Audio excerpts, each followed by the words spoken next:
जय हिंद दोस्तों, स्वागत है वंस अगेन आपके अपने यूट्यूब प्लेटफॉर्म पर। आज के इस सेशन में हम लोग देखेंगे भारतीय अर्थव्यवस्था और जनसंख्या के आपके टॉप 30 क्वेश्चन।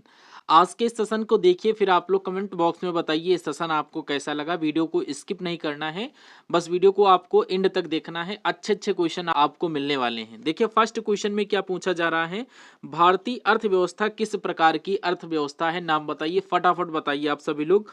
ऑप्शन ए में दिया गया है पूंजीवादी, साम्यवादी या मिश्रित या स्वतंत्र। बताइए भारतीय अर्थव्यवस्था ये किस प्रकार की अर्थव्यवस्था है। राइट आंसर आप सभी का होगा मिश्रितवादी, यानी कि ये मिश्रितवादी और साम्यवादी ये दोनों है, यानी कि ऑप्शन नंबर सी बिल्कुल सही आंसर आपका हो जाएगा। आप लोग मिश्रित राइट आंसर करिएगा ऑप्शन नंबर सी के साथ। सेकंड क्वेश्चन आप सभी से पूछा जा रहा है, भारत में आर्थिक सर्वेक्षण इकोनॉमिक सर्वे हर साल कौन प्रकाशित करता है, आपसे पूछा जा रहा है। तो ऑप्शन में दिया गया भारतीय रिजर्व बैंक, वित्तीय मंत्रालय, नीति आयोग या वाणिज्य मंत्रालय। तो आप लोग फटाफट इस क्वेश्चन का राइट आंसर हमें दीजिए कमेंट बॉक्स में। देखते हैं कितने स्टूडेंट इकोनॉमिक सर्वे कौन करता बता सकता है। तो ये आप लोग अगर वित्त मंत्रालय को लॉक किए हैं ऑप्शन नंबर बी, तो बिल्कुल सही आंसर हो जाता है। हाल ही में आपका बजट फेस हुआ है अभी, और ये पहला ऐसा बजट पेश हुआ है जो संडे के दिन में पेश हुआ है। बाकी अभी तक ऐसा कोई बजट नहीं था जो संडे के दिन पेश हुआ हो। क्वेश्चन में पूछा जा रहा भारत में जीएसटी यानी गुड्स एंड सर्विस टैक्स ये कब लागू किया गया। बहुत ही सिंपल आंसर है, याद कर लेना, 1 जुलाई सन 2017 आपके क्वेश्चन का करेक्ट आंसर हो जाता है। नेक्स्ट क्वेश्चन आप लोग देखिए, ट्रिक के साथ अगर आप लोग याद करेंगे तो बहुत ही अच्छा आपको रहेगा। इन सभी क्वेश्चंस को तैयार करने में आपकी हेल्प रहेगी। नेक्स्ट क्वेश्चन में पूछा जा रहा है, नीति आयोग का गठन किस संस्था के स्थान पर किया गया। तो संस्था का नाम बताना है आपको। ऑप्शन में दिया गया है योजना आयोग, वित्त आयोग या राष्ट्रीय विकास परिषद या निर्वाचन आयोग। योजना आयोग के द्वारा किया जाता है, इसलिए राइट आंसर आप लोग ऑप्शन नंबर ए को लॉक करेंगे। अगर आप लोग यहाँ पर यूपी होमगार्ड को टारगेट करते हुए चल रहे हैं, या यूपी पुलिस एग्जाम को टारगेट कर रहे हैं, या रेलवे एग्जाम को टारगेट कर रहे हैं, तो आप लोग इस चैनल को प्लीज सब्सक्राइब करके रखिए। वीडियो अगर आपको पसंद आ रही तो वीडियो को लाइक कर दीजिएगा और चैनल को सब्सक्राइब कर लेना। और डेली आपको वीडियो लेकर आऊंगा अब डेली, क्योंकि थोड़ा प्रॉब्लम चल रही थी यार पर्सनल लाइफ में, आप लोग समझ सकते हैं। देखिए 5 नंबर क्वेश्चन आपकी स्क्रीन पर पूछा जा रहा है, भारत में श्वेत क्रांति का जनक किसे माना जाता है। वेरी मोस्ट इंपॉर्टेंट क्वेश्चन है। बहुत सारे स्टूडेंट ये सोच रहे होंगे कि बहुत सारे इजी इजी सर क्वेश्चन करवा रहे हैं, ये क्या क्वेश्चंस लेकर आ रहे हैं। नहीं भैया, ये क्वेश्चन आप लोग देखिए, आपके एग्जाम में इजी टू मॉडरेट क्वेश्चन पूछे जाएंगे। अगर एग्जामिनर ये क्वेश्चन दे देगा तब आप ये नहीं कहेंगे सर ये क्वेश्चन इजी था। हमको पढ़ना है आपके सिलेबस के अकॉर्डिंग। सिलेबस में जो जो टॉपिक आपका दिया गया है, आपको इन सभी सेशन को वॉच करते हुए चलना है। सबका राइट आंसर कमेंट बॉक्स में करते हुए चलना है। और तैयारी में हम लोग धुआंधार तरीके से तैयारी करेंगे, क्योंकि ये टाइम अपने पास बहुत ही अच्छा है। अच्छे किस्मती है कि हमें ये मौका मिला है, इस वैकेंसीज में फॉर्म फिलअप किए हैं आप सभी लोग, और आपको तैयारी करने का मौका मिल रहा है। और ये मौका आपको बार बार नहीं मिलने वाला है, तो क्यों ना तैयारी अच्छे ढंग से की जाए। ठीक है, तो आपको राइट आंसर क्या करना है, आपका करेक्ट आंसर हो जाता है Verghese Kurien, option number B बिल्कुल सही आंसर हो जाता है। श्वेत क्रांति का जनक किसे माना जाता है, Verghese Kurien, option number B correct answer हो जाता है। नेक्स्ट क्वेश्चन, भारतीय रिजर्व बैंक का राष्ट्रीयकरण कब हुआ। तो ये राष्ट्रीयकरण मतलब कि यहाँ पर ये इसको कब बनाया गया है। तो यहाँ पर इसका राइट आंसर क्या, 1935, 1947, 1949 या 1969। आरबीआई का राष्ट्रीयकरण अगर आपसे पूछा जाए तो आप लोग बताइए फटाफट इसका राइट आंसर कमेंट बॉक्स में भैया क्या होगा। यहाँ पर जो भी स्टूडेंट राइट आंसर 1949 को लॉक कर रहे हैं, बिल्कुल सही आंसर हो जाता है। नंबर क्वेश्चन में पूछा जा रहा है, प्राथमिक क्षेत्र में किसे शामिल किया जाता है, यानी कि प्राइमरी सेक्टर में किसको शामिल किया जा सकता है। आपसे पूछा जा रहा है, ऑप्शन में दिया गया उद्योग, कृषि, सेवाएं या व्यापार। तो यहाँ पर बहुत छोटा सा आंसर है, ध्यान से देख लीजिएगा। तो यहाँ पर करेक्ट आंसर आप लोग बता सकते हैं तो आप लोग बताइए। यहाँ पर कृषि आपके क्वेश्चन का करेक्ट आंसर बन जाता है। यहाँ पर 8 नंबर क्वेश्चन में पूछा जा रहा है, भारत का सबसे बड़ा व्यापारिक साझेदार कौन सा देश है। देश का नाम आप सभी से पूछा जा रहा है, चीन, अमेरिका, यूए या फिर रूस। यहाँ पर आपको बताना है। तो यहाँ पर आपका करेक्ट आंसर क्या होगा, अमेरिका ज्यादा सही हो जाएगा, ऑप्शन नंबर बी बिल्कुल सही आंसर हो जाता है। जो भी स्टूडेंट अपने माइंड में अमेरिका लिखे थे जरूर आप लोग कमेंट बॉक्स में बताइएगा। नेक्स्ट क्वेश्चन में पूछा जा रहा है, मेक इन इंडिया कार्यक्रम की शुरुआत कब हुई थी। का राइट आंसर आप लोग जरा कमेंट बॉक्स में बताना चाहेंगे क्या। तो इसका आंसर जो भी स्टूडेंट 2014 को लॉक कर रहे हैं, यानी कि पहला पड़ाव पहला ही आपका सही आंसर हो जाता है। नेक्स्ट क्वेश्चन, भारत में वित्त वर्ष यानी कि फाइनेंशियल ईयर की अवधि क्या है, आपसे पूछी जा रही है भारत में। तो भारत में क्या अवधि होती है आप लोग बताइए। ऑप्शन ए में दिया गया 1 जनवरी से 31 दिसंबर, या 1 अप्रैल से 31 मार्च, या 1 जुलाई से 30 जून। तो यानी ये जो वित्त वर्ष फाइनेंशियल ईयर जो होता है, इसकी अवधि पूछी जा रही है। तो इसकी जो अवधि होती है वो 1 अप्रैल से लेकर 31 मार्च तक चलता है। जैसे ही आपका 1 अप्रैल आएगा 2026 का, वैसे ही आपका वित्त वर्ष चालू हो जाएगा और 31 मार्च तक क्या हो जाएगा, ये चलेगा। से आप लोग ऐसे समझ सकते हैं कि 1 अप्रैल 2025 आया था, तब ये आपका वित्त वर्ष स्टार्ट हुआ था। ये अभी तक चल रहा है और ये 31 मार्च तक अपना क्या हो जाएगा, समाप्त हो जाएगा, पूरा हो जाएगा। ठीक है, देखिए 11 नंबर क्वेश्चन में पूछा जा रहा है, भारत में गरीबी का आकलन कौन सी संस्थान करती है। अगर आपको आंसर पता है तो भैया बता दीजिए। यहाँ पर आप लोग क्या एनएसओ लगाए हैं, एनएसओ का फुल फॉर्म क्या होता है आप लोग बताएंगे जरा। एनएसओ का फुल फॉर्म आप लोग प्लीज कमेंट बॉक्स में बताइएगा। अगर नहीं पता है तो हम आपको बताएंगे, बट आपको ट्राई करना है। ठीक है, ये राइट आंसर आपको पता होना चाहिए। और नेक्स्ट क्वेश्चन देखिए, और इस क्लास में मजा आ रहा है या नहीं आप लोग कमेंट बॉक्स में बताइएगा। कह रहा भारतीय मुद्रा का प्रतीक चिन्ह किसने डिजाइन किया था। हंसी हंसी में क्यों ना इन सभी क्वेश्चंस को हम लोग तैयार करें, ऐसा लगे कि हाँ हम लोग पास पास में बैठे हैं और पास पास में अपने क्वेश्चंस को पुटअप कर रहे हैं, एक दूसरे से पूछ रहे हैं। ऐसे दिमाग में आपके सेव अच्छी तरीके से होगा। टाइम को बस यूटिलाइज करते हुए चलना है, एक भी क्वेश्चन फालतू का नहीं होना चाहिए, आउट ऑफ सिलेबस नहीं होना चाहिए। बस सभी क्वेश्चन आपके एग्जाम के लिए वेरी मोस्ट होने चाहिए, और हम क्यों ना यहाँ पर ऐसे ही हंसी हंसी में इन सभी क्वेश्चंस को तैयार करते हुए चले। तो भारतीय मुद्रा का प्रतीक चिन्ह किसने डिजाइन किया था, अगर आपसे पूछा जाए। जो आपका रुपया है, ये हिंदी वाला रुपया है, और इंग्लिश वाला रुपया भैया आर बन जाता है। तो आप लोग रुपया का डिजाइन आप लोग जान सकते हैं, ये किसने बनाया है। ऑप्शन में दिया गया उदय कुमार धर्मलिंगम, या रघुराम राजन, या उर्जित पटेल, या मनमोहन सिंह। यहाँ पर उदय कुमार धर्मलिंगम ये आपका बिल्कुल सही आंसर ऑप्शन नंबर ए हो जाएगा। बिल्कुल, कितने स्टूडेंट इस क्वेश्चन को राइट आंसर किए। क्वेश्चन में पूछा जा रहा सेवा क्षेत्र यानी कि सर्विस सेक्टर जो होता है, ये अर्थव्यवस्था के किस हिस्से में आता है। भैया ये किस हिस्से में आता है आप लोग बताइए। ऑप्शंस को देखिए, कह रहा प्राथमिक, द्वितीयक, तृतीयक या चतुर्थ होना चाहिए, वहां पर चतुर्भुज लिख गया है गलती से। तो यहाँ पर आपको तृतीयक को लॉक कर देना है। Right answer option number C हो जाता है। पहला एग्रीकल्चर है, दूसरा उद्योग है, और तीसरा ये हो जाता है सेवा क्षेत्र। और 14 नंबर क्वेश्चन में पूछा जा रहा भारत में पहली पंचवर्षीय योजना कब स्टार्ट की गई, नाम बताइए। तो भारत में पहली पंचवर्षीय भैया योजना कब शुरू की गई है, इसका आंसर अगर आप लोग जानते हैं तो जरा बताइए कमेंट बॉक्स में। सन पूछा जा रहा है, ऑप्शन में देखिए कह रहा है 1947, 1950, 1951 या 1956। कोई स्टूडेंट इसका राइट आंसर जानता है तो प्लीज कमेंट बॉक्स में बताइए हमें। तो यहाँ पर आपका करेक्ट आंसर क्या होना चाहिए, भारत में पहली पंचवर्षीय योजना, right answer option number C 1951 होना चाहिए। 1951 आपका बिल्कुल सही आंसर हो जाता है। और एक मजे की बात हम बताएं आपको, मजे की बात यह है कि भैया जब हम आपकी क्लास लेते हैं और क्लास लेने के बाद जब आप लोग कमेंट करते हैं तो बहुत अच्छा लगता है। और बहुत सारे स्टूडेंट ऐसे आते हैं कि क्लास को देख लेते हैं और 2-4 मिनट देखे उसके बाद स्किप करके निकल गए। कोई फायदा नहीं है क्लास को विजिट करने का। फायदा आपको तभी है जब आप इस क्लास को देखें, पूरा एंड तक देखें, और जो भी क्लास में बताया जाए उसका राइट आंसर कमेंट बॉक्स में देते हुए चलिए। कुछ हमारे ऐसे स्टूडेंट रेगुलर क्लास को वॉच करते हैं और हर एक क्वेश्चन का राइट आंसर करते हुए चलते हैं, और यही स्टूडेंट जा करके आगे अपना नाम रोशन करेंगे, क्योंकि ये भीड़ से हट करके काम करने हैं। और जो भीड़ से हट करके काम करता है वही क्या करता है, एक अपना हाईलाइटेड पॉइंट बनाता है, जैसे वो लोग अपना बना लिए। आपको सेशन देखना है, एटलीस्ट सेशन में आपको करना क्या भैया, कोई पैसा तो खर्च नहीं होता, बैठते हैं टाइम ही तो जाता है। अब उसमें कमेंट सेक्शन इसीलिए दिया गया है कि आप लोग उसमें क्या करें, कमेंट बॉक्स में अपना राइट आंसर दें। राइट आंसर दें, टीचर देखेगा, आपको बताएगा, अच्छा लगेगा, और आपका क्या हो जाएगा, रिवीजन हो जाएगा, जैसे कि आप लोग नोटबुक पर लिख रहे हैं।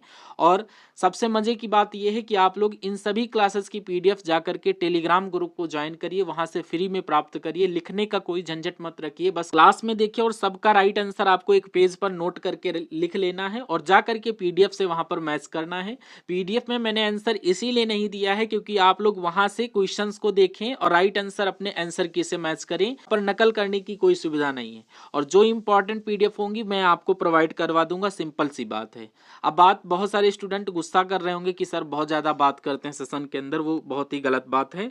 चलिए आज मैंने आपसे बात थोड़ी कर ली, उसके लिए सॉरी। अब आगे नेक्स्ट जो क्लासेस होंगी ओनली क्लास के अकॉर्डिंग ही बात होगी, बाकी अदर चीजें मैं नहीं बताऊंगा। अगर ये चीजें ना बताई जाए तो आपको बताएगा फिर कौन, ठीक है। तो देखिए 15 नंबर क्वेश्चन में पूछा जाए जीडीपी नॉमिनल के अनुसार विश्व में भारत का स्थान कौन सा है बताइए। अब भारत का स्थान पूछा जा रहा है, ऑप्शन में आपको दिया गया है तीसरा, चौथा, पांचवा या छठा। तो यहाँ पर तीसरा भी नहीं है कि इतना फास्ट हम लोग ग्रो कर जाएं, या फिर छठा इतना भी पीछे नहीं है, चौथा या पांचवा। यहाँ पर आपका correct answer option number C के साथ जाना चाहिए, लेकिन चौथा पांचवा इसके बीच में आपका आ जाता है, ठीक है। क्वेश्चन आप सभी से पूछा जा रहा, भारत में पहली बार जनगणना कब हुई थी? वेरी मोस्ट इंपॉर्टेंट क्वेश्चन है। तो भारत में पहली बार जो जनगणना है ये कब हुई थी, आप लोग जानते हो तो कमेंट बॉक्स में बताइए। 1872, 1881, 1991 या 1901? तो ये जो भारत की पहली जनगणना होती है ये कब हुई? अगर इसका आंसर आप लोग दे दें तो बहुत अच्छा हमें लगेगा। इसका आंसर पता नहीं कितने % लोग दे पाए, और जो भी स्टूडेंट इसका आंसर जानते हैं वो कमेंट बॉक्स में जरूर बताइएगा अपना आंसर। ठीक है, तो ये आपका करेक्ट आंसर 1872 जो भी स्टूडेंट करेंगे ऑप्शन नंबर ए सामने ही दिख रहा है। अगर आपने लॉक किया है तो बिल्कुल बहुत अच्छी बात है, बहुत अच्छा लगेगा आप लोग जब इस सेशन को देख करके अपना फीडबैक देंगे। नेक्स्ट क्वेश्चन, 2011 की जनगणना के अनुसार भारत का सबसे अधिक जनसंख्या वाला राज्य कौन सा है, बताइए। अब इसका आंसर भैया नहीं दे पा रहे हैं तो सेशन को देखना ही बंद कर दीजिए। बहुत अच्छा क्वेश्चन है आपके लिए। 2011 की जनगणना के अनुसार भारत का सबसे अधिक जनसंख्या वाला राज्य कौन सा, बताइए फटाफट आप लोग करेक्ट आंसर। तो यहाँ पर आपका राइट आंसर क्या, महाराष्ट्र, बिहार, उत्तर प्रदेश या पश्चिम बंगाल? आंसर आपका हो जाएगा अपना यूपी, यानी कि उत्तर प्रदेश आपका बिल्कुल सही आंसर हो जाता है। जहां पर हम लोग रहते हैं वहीं का जो है जनसंख्या सबसे अधिक है। नेक्स्ट क्वेश्चन देखिए, भारत में लिंगानुपात का अर्थ क्या है? वेरी मोस्ट इंपॉर्टेंट क्वेश्चन है। लिंगानुपात होता क्या है? लिंगानुपात का मतलब आप लोग समझते हैं क्या? ये क्वेश्चन मैंने कई बार आपको बताया है। लिंगानुपात का मतलब होता है किसी क्षेत्र में 1000 व्यक्ति हैं तो उनकी शादी करने के लिए महिलाएं कितनी होंगी, यानी 1000 पुरुष पर महिलाओं की संख्या कितनी होनी चाहिए है आपकी क्या है, लिंगानुपात हो जाता है। यानी 1000 पुरुष हैं और 1000 पुरुषों के लिए महिलाएं कितनी है, वो आपका क्या कहलाता है, लिंगानुपात कहलाता है। अब ये जो लिंगानुपात है ये कितना, यानी कि 1000 पुरुष 1000 महिला। अगर किसी क्षेत्र में 1000 पुरुष हैं तो लिंगानुपात क्या हो जाएगा, 990 मान लो, या 980 मान लो, या 946 मान लो। अब ये जो आपके शेष बच जाते हैं उनका क्या होगा, वो भैया बेरोजगार रहेंगे वगैरह नहीं होंगी, आप ऐसे मान सकते हैं, यानी आप लोग ऐसे समझ सकते हैं। तो यहाँ पर आपका करेक्ट आंसर क्या हो जाएगा, भी बिल्कुल सही आंसर हो जाता है। 1000 पुरुषों पर महिलाओं की संख्या क्या कहलाती है, लिंगानुपात। देखिए यहाँ पर आपका करेक्ट आंसर हो जाता है, भारत में लिंगानुपात का अर्थ आप लोग समझ चुके हैं, 1000 पुरुषों पर महिलाओं की संख्या कहलाता है लिंगानुपात। नेक्स्ट क्वेश्चन देखिए, आपसे पूछा जा रहा है कि 2011 की जनगणना के अनुसार भारत की साक्षरता दर कितनी है? वेरी मोस्ट इंपॉर्टेंट क्वेश्चन, बताइए 2011 की जनगणना के अनुसार भारत की जो साक्षरता दर है ये कितनी है? ऑप्शन ए में दिया गया है 64.8%, या फिर 74.04%, या 82.1%, या 65.5%। ऐसे समझ सकते हैं कि 2011 में जब जनगणना हुई होगी तो हम लोग मान लेते हैं 100 व्यक्ति थे, तो 100 व्यक्ति में कम से कम यहाँ पर 74 व्यक्ति क्या पढ़े लिखे हैं, जो कि अपना नाम गांव सब वगैरह बता देते हैं, और पढ़ना लिखना वो आप लोग जानते हैं। ठीक है, तो 100 लोग अगर हम लोग देखेंगे 2011 में तो उसमें 74 आदमी पढ़ने लिखने वाले होंगे, अपना बेसिक लेवल मेंटेन कर रखे हों। लेकिन टॉपर कैटेगरी की अगर बात करें तो 1 से 2%। तो यहाँ पर आपको ऑप्शन नंबर बी को लॉक कर देना है। क्लास में मजा आ रहा है या नहीं आप लोग कमेंट बॉक्स में बताइएगा। क्वेश्चन देखिए, सबसे कम जनसंख्या वाला राज्य कौन सा है, नाम बताइए। तो सबसे कम जनसंख्या वाला राज्य अगर आपसे पूछा जाए, बहुत इजी क्वेश्चन है। तो यहाँ पर स्टूडेंट गोवा सिक्किम में से बहुत लोग कंफ्यूज होंगे, या मिजोरम अरुणाचल प्रदेश क्या होना चाहिए। तो इसका आंसर आपका होना चाहिए गोवा या सिक्किम। तो यहाँ पर आपको करेक्ट आंसर किसके साथ करना है, ऑप्शन नंबर बी बिल्कुल सही आंसर हो जाता है, सिक्किम। और ये 1975 में आपका क्या 1975 में भारत का हिस्सा बना था, इसलिए राइट आंसर आपको ऑप्शन नंबर बी बिल्कुल सही आंसर करना है। नेक्स्ट क्वेश्चन, भारत का सबसे घना बसा राज्य कौन सा है, नाम बताइए। वेरी मोस्ट इंपॉर्टेंट क्वेश्चन है, पश्चिम बंगाल, केरल, बिहार या उत्तर प्रदेश। तो अगर हम लोग बात करें किलोमीटर की बात करें, 1 किलोमीटर में सबसे ज्यादा लोग किस राज्य में रहते हैं, तो इसका आंसर आपका क्या होगा, बिहार। बिहार की जनसंख्या बहुत ज्यादा है। बिहार में जनसंख्या मान के चलिए यहाँ पर 1 किलोमीटर में बिहार में अगर 100 आदमी रहते हैं तो वहीं आप दूसरे राज्य में चले जाएं तो वहां पर लगभग 80, 85, 75 की आपको मिलेंगे व्यक्ति। तो यहाँ पर ऐसे आप समझ सकते हैं। नंबर क्वेश्चन में पूछा जा रहा है, किस वर्ष को महान विभाजक वर्ष कहा जाता है, बताइए। ऑप्शन में दिया गया है 1911, 1925, 1951, 1921। तो इसका राइट आंसर आप लोग बताइए। वेरी मोस्ट इंपॉर्टेंट क्वेश्चन है, सभी लोग राइट आंसर करिए। तो किस वर्ष को महान विभाजक वर्ष कहा जाता, करे होंगे 1921 आपके क्वेश्चन का बिल्कुल सही आंसर हो जाता है। इसी को हम लोग क्या बोलते हैं, महान विभाजक वर्ष बोलते हैं। नेक्स्ट क्वेश्चन, सबसे अधिक साक्षरता वाला राज्य कौन सा है। वेरी मोस्ट इंपॉर्टेंट क्वेश्चन है, ये जितने हमारे पुराने स्टूडेंट यहाँ पर कनेक्ट हो रहे होंगे उन सभी को ये क्वेश्चन पता होना चाहिए, क्योंकि ये क्वेश्चन एक बार मैंने आपको करवाया है, ठीक है। तो यहाँ पर आपको पता होना चाहिए सबसे अधिक साक्षरता वाला राज्य मिजोरम, केरल, तमिलनाडु, कर्नाटक। तो सबसे अधिक साक्षरता वाला राज्य की जब भी बात की जाए तो यहाँ पर केरल आपका राइट आंसर बन जाता है। ऑप्शन नंबर बी बिल्कुल सही आंसर हो जाता है। बहुत सारे स्टूडेंट ने यहाँ पर इस क्वेश्चन को करेक्ट आंसर किया होगा। और नेक्स्ट क्वेश्चन देखिए, कह रहा है 2011 के अनुसार भारत का जनसंख्या घनत्व कितना है। वेरी मोस्ट इंपॉर्टेंट क्वेश्चन है। 2011 के जनगणना के अनुसार भारत का जनसंख्या घनत्व कितना है। 324 व्यक्ति प्रति वर्ग किलोमीटर या 302 व्यक्ति प्रति वर्ग किलोमीटर, 412 व्यक्ति प्रति वर्ग किलोमीटर, 382 प्रति व्यक्ति वर्ग किलोमीटर। अब वर्ग किलोमीटर का मतलब आप लोग समझ सकते हैं 1 किलोमीटर चौड़ा और 1 किलोमीटर क्या लंबा। इसको हम लोग बोलते हैं इधर से भी 1 किलोमीटर और इधर से भी 1 किलोमीटर, आप ऐसे समझ सकते हैं। इसका मतलब हो गया है प्रति वर्ग किलोमीटर। 1 किलोमीटर ये, 1 किलोमीटर ये, 1 किलोमीटर लंबा है, 1 किलोमीटर चौड़ा है, ऐसे आप लोग बोल सकते हैं प्रति वर्ग किलोमीटर। तो यहाँ पर आपका correct answer option number D के साथ जाना चाहिए। 382 प्रति वर्ग किलोमीटर, यानी कि यहाँ पर 10 फीट चौड़ा 10 फीट लंबा आप लोग ऐसे बोलते होंगे ना, दरवाजे की लंबाई इतनी है, इतना फुट चौड़ा इतना फीट लंबा। तो ये जो एरिया होती है तो यहाँ पर आप लोग 382 प्रति वर्ग किलोमीटर आपका करेक्ट आंसर हो जाता है। ये 2011 के जनगणना के अनुसार आपको दिया गया है। अब तो ज्यादा हो चुका होगा, अब तो 2026 चल रहा है, आप लोग समझ सकते हैं, ठीक है। नेक्स्ट क्वेश्चन देखिए, कह रहा है भारत की कितनी प्रतिशत जनसंख्या गाँवों में रहती है। वेरी मोस्ट इंपॉर्टेंट क्वेश्चन है। इतने क्वेश्चन मैं आपको करवा रहा हूँ ये सभी सन 2011 के राउंड के हैं, क्योंकि दोबारा जनसंख्या तो कैलकुलेशन हुई नहीं है क्योंकि कोविड आ चुका था उस टाइम में, तो उसको आप लोग समझ सकते हैं, ठीक है। मे भी हो सकता है अभी तो हुआ नहीं है, तो आप लोग समझ सकते हैं भारत की कितनी प्रतिशत जनसंख्या गांव में रहती है। लगभग 8%, लगभग 68%, या फिर लगभग 75%, या फिर 55%। तो यहाँ पर आपको बताना है हम लोग 100 आदमी उठाएं तो लगभग कितने लोग यहाँ पर गांव में रहते होंगे। तो 2011 के समय लगभग 68% व्यक्ति यहाँ पर गाँव में रहते थे। बिल्कुल सही आंसर आपका ऑप्शन नंबर बी हो जाता है। हम लोग 100 व्यक्ति उठाते हैं तो उसमें 60 व्यक्ति क्या होंगे, गाँव में रहते होंगे, इसलिए राइट आंसर आपका ऑप्शन नंबर बी बन जाता है। और इसी क्रम में नेक्स्ट क्वेश्चन देखिए, कह रहा है सबसे कम साक्षरता वाला राज्य कौन सा है। सबसे कम अभी मैंने आपको बताया है, ज्यादा मैंने आपको बताया केरल।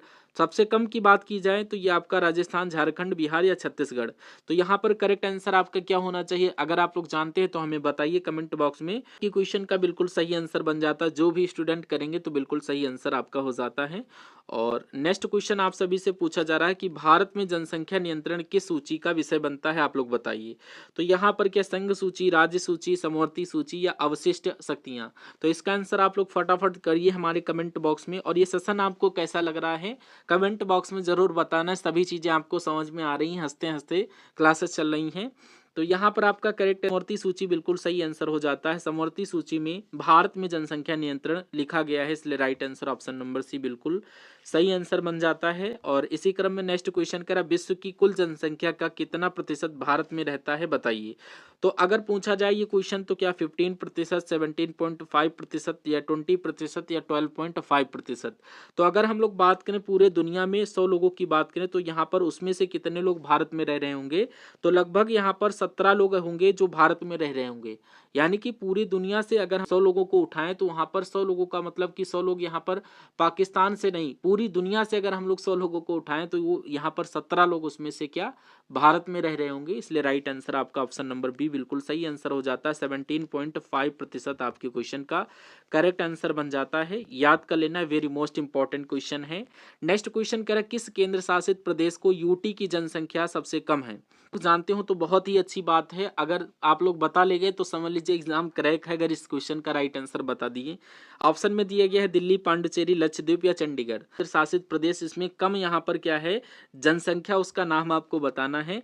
तो दिल्ली का कम हो नहीं सकता, इसलिए इसको आप कट कर सकते हैं। चंडीगढ़ भी नहीं हो सकता है, और पांडिचेरी, लक्षद्वीप में से आप लोग दो में से कोई एक को चूज करें। आपका लक्षद्वीप है, ये आइलैंड है, आंसर लक्षद्वीप के साथ ही जाना चाहिए। लक्षद्वीप जिस भी स्टूडेंट ने लॉक किया होगा बिल्कुल सही आंसर आपका हो जाता है। सबसे कम जनसंख्या वाला अगर यूनियन टेरिटरी है तो आपका लक्षद्वीप है। यहाँ की राजधानी कवरत्ती है, लक्षद्वीप की राजधानी कवरत्ती है। पांडिचेरी की आप लोग बताइए, चंडीगढ़ की आप लोग बताइए। सेशन का अंतिम क्वेश्चन ये आपके लिए होमवर्क के लिए रहेगा, देखिए, और इसका राइट आंसर सभी स्टूडेंट को कमेंट बॉक्स में बताना है। पूछा जा रहा है अगली जनगणना का डिजिटल रूप से होना किस वर्ष के लिए निर्धारित था, आप लोग बताइए कमेंट बॉक्स में इसका राइट आंसर। ऑप्शन में दिया गया 2021, 2022, 2024, 2026। तो यहाँ पर आपको करेक्ट आंसर बताना है, ठीक है।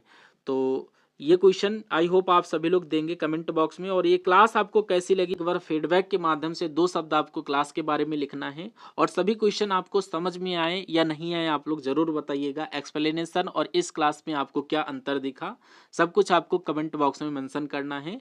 अब डेली आपको क्लासेस मिलेंगी, 30-30 क्वेश्चन के माध्यम से हम लोग कवर कराएंगे, क्योंकि आपके एग्जाम में 100 क्वेश्चन पूछे जाने हैं।